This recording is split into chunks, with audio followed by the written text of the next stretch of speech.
George Mitchell spent 38 years teaching science. He understood how things worked, engines, systems, energy. And when he retired last spring, his wife Carol said, "George, maybe it's time for a new car." He'd been thinking the same thing. His Accord was fine, but he kept seeing those electric cars gliding silently through his neighborhood. Quiet, clean, no trips to the gas station.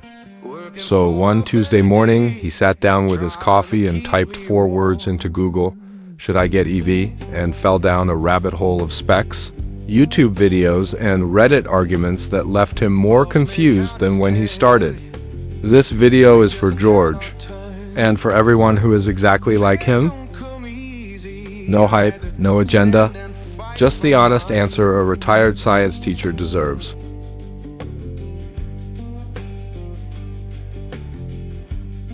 George has a 2-car garage. His first fear, where do I charge this thing? Turned out to be the easiest problem to solve. He plugged a standard outlet into the wall of his garage, exactly like the one his drill charges from. That first night, he plugged in at 40% battery. By 6 a.m., full. He hasn't been to a gas station in 4 months. A basic level 1 charger, standard outlet, adds approximately 40 to 50 miles overnight. Enough for most retirees who drive under 30 miles a day. Level 2, a $200 to $400 wall unit, fills any EV overnight from empty. One-time install, done. Honest caveat: if you live in an apartment or condo with no assigned parking, this whole equation changes. You'd be dependent on public charging, which is less convenient. But here's what George didn't expect. The morning ritual of a full battery became oddly satisfying. Like starting every day with a full tank without ever stopping at a station. Now, home charging sounds simple, and for George it was.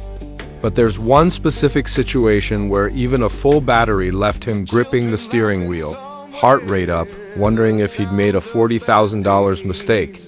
That story in a few minutes.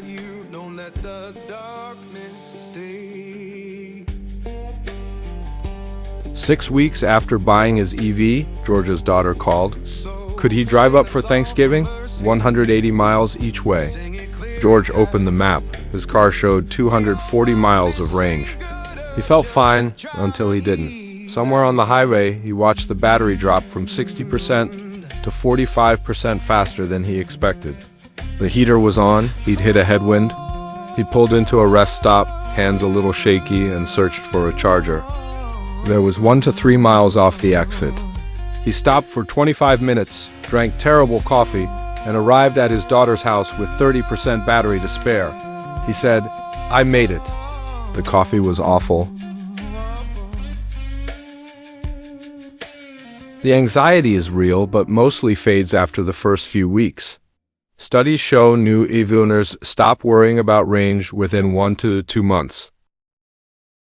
Long road trips? Yes, you need to plan stops. Apps like PlugShare or the car's built-in nav do this automatically. A charging stop is 20 to 30 minutes at a fast charger, fine if you're stopping for coffee anyway.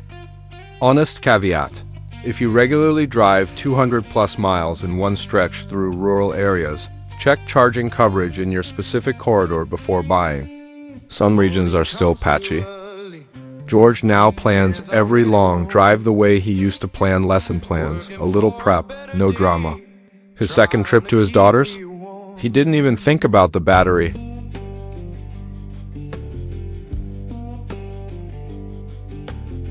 George was a science teacher, not an accountant, but he kept a notebook. In his first year with the EV, he spent $340 charging at home. His old Accord cost him $1,900 in gas the year before. He also skipped 2 oil changes and a brake service his mechanic had been nudging him about. He showed Carol the notebook over dinner. She said, "So we're saving money?" He said slowly, "Yes." She said, "Good, now stop showing me the notebook."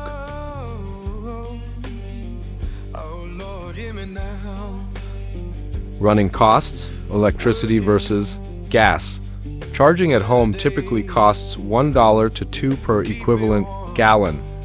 Fuel savings over 5 years can be $5,000 to $10,000 depending on your driving and local rates.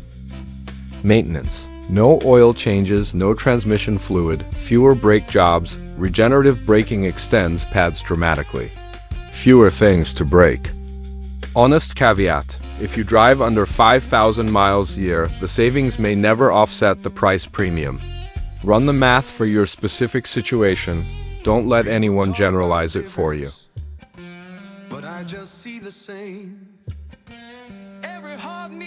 George has mild arthritis in his right knee. He never mentioned it when driving, it was just background noise. 3 weeks into the EV, his wife asked why he seemed more relaxed after driving. He thought about it. No vibration, no gear shifts. Smooth, quiet. He hadn't even noticed it was better. His knee had. He also discovered that when he needed to accelerate onto the highway, the car responded instantly. No lag, no hesitation. At 63, merging into fast traffic had started to feel stressful in the old car. The EV made him feel in control again. Smooth, quiet ride, no vibration, no gear shifts. Many drivers with joint pain or fatigue prefer it. Instant acceleration, very responsive, especially useful in traffic merges. No lag. Tech learning curve is real, but usually not as bad as feared. Most controls are straightforward once you spend a week with the car. Cold weather reduces range by 20 to 30%. Worth knowing if you're in a northern climate.